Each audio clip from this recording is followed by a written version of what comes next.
Welcome back. We're here to preview Saturday afternoon's Premier League match between Stoke and Watford. Barnes will start with Stoke here, really flying at the moment. Another 1-0 win on Monday night against Swansea. Yeah, 4 wins in a row for Stoke now. They didn't have the best start to the season, but you always thought with the transfer window had the players they brought in and the players they already had in the team, they'd start moving up the table, and Hughes has finally got them playing as he wants them to play, and they're starting to look like the team we expected, the team that might push for European football, because 4 wins in a row is fantastic. Only 3 of them come in the league, mind, but still a really good run of form. And the win against Swansea, it was a bit of a nothing game, decided by Bojan's 4th-minute penalty.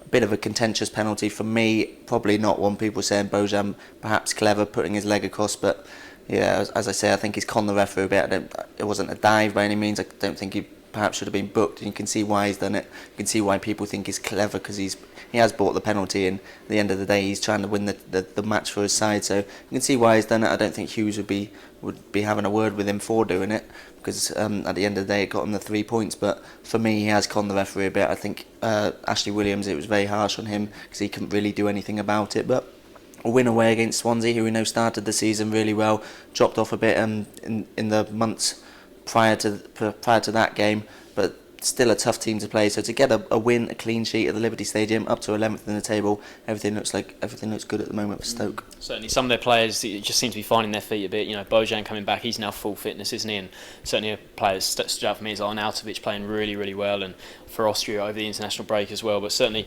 you probably argue they haven't had their best player at all this season. You know, centre back Ryan Shawcross, who, yeah, he hasn't played once this season because of that nagging back injury that I think's been he sort of had it for a couple of seasons now, and they've sort of put off really dealing with it. But I think they decided they got quite a strong squad, and they thought, right, we'll do the surgery now. He's been out for 3 months, but he's very close to a return now, and if he comes back and certainly adds, you know, they've been obviously a clean sheet on Monday. They've been defensively looking a lot better since the start of the season. So if he can come back, you know, you certainly think that'll only strengthen them even more. And you feel that the players they've got, Shaqiri hasn't really hit the ground running yet. He's looked like he's struggled to me a bit. You know, he hasn't done too much yet. He obviously got an assist in his first game, but since then he hasn't really impressed me that much at all. So for me at the moment, Stoke, the only way is up for them. The way they're going at the moment, the way they're playing football, players coming back, I certainly think they look pretty good.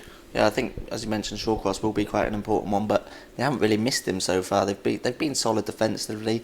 We expected more attacking flair with the players they've got. You mentioned Arnautovic, Shaqiri, Bojan, but defensively they've kept that solid base. Only 10 goals conceded in 9 games puts them in the top 5 with defensive in the Premier League, along with Watford actually. So I'm expecting this one to be a fairly tight game, but certainly defensively, if they can get Shawcross back, because it's not just his attributes as a player, he's a leader of that defence as well. He's the captain of the team.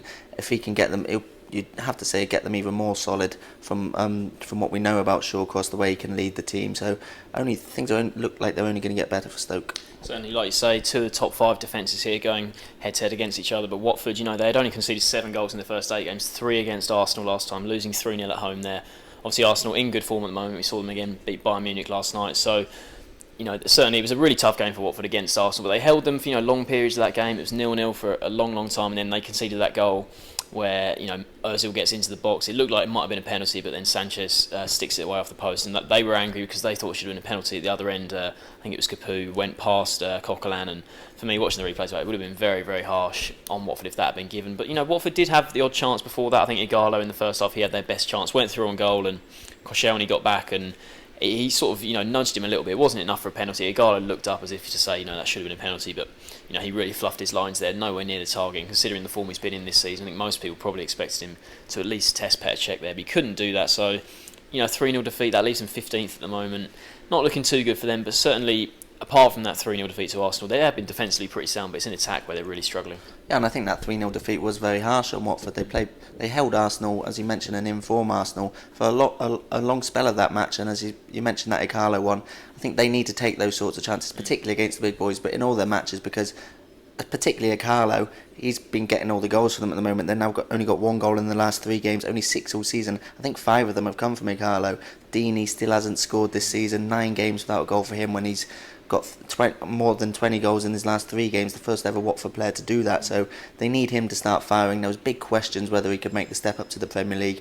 Personally, I thought he could. I backed him to do that. He had the attributes, he's got the strength, he's got a bit of pace about him, and he knows where the goal is. I backed him to do quite well in the Premier League, and he hasn't played too badly, but he just hasn't got that goal. He hasn't really had too many clear chances either. So they need someone to shoulder this goal-scoring burden with Igalo, because with only 1 striker scoring, you're not going to stay in the division. And if you're only going to score 6 goals in the first 9 games and carry on that rate throughout the season, it's going to be really tough for them.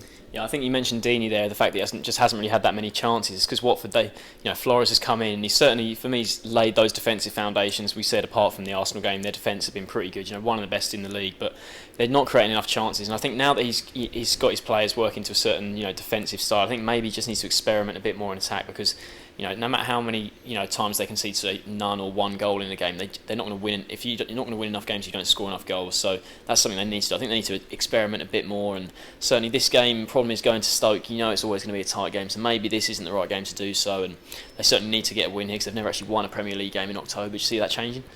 I don't. I can see Stoke. They're in good form, and as I mentioned earlier, I can see it being a tight game. I don't see Watford scoring in this sort of form at the moment, so I'm going to go for a 1-0 win for Stoke. 1-0, yeah. I see something very similar. I think it'll be 1 or 2-0 to Stoke, but we talked about Watford's struggles, and the way Stoke are going at the moment, I can't see Watford scoring either, so both picking Stoke to win this 1-0. Thanks for joining us.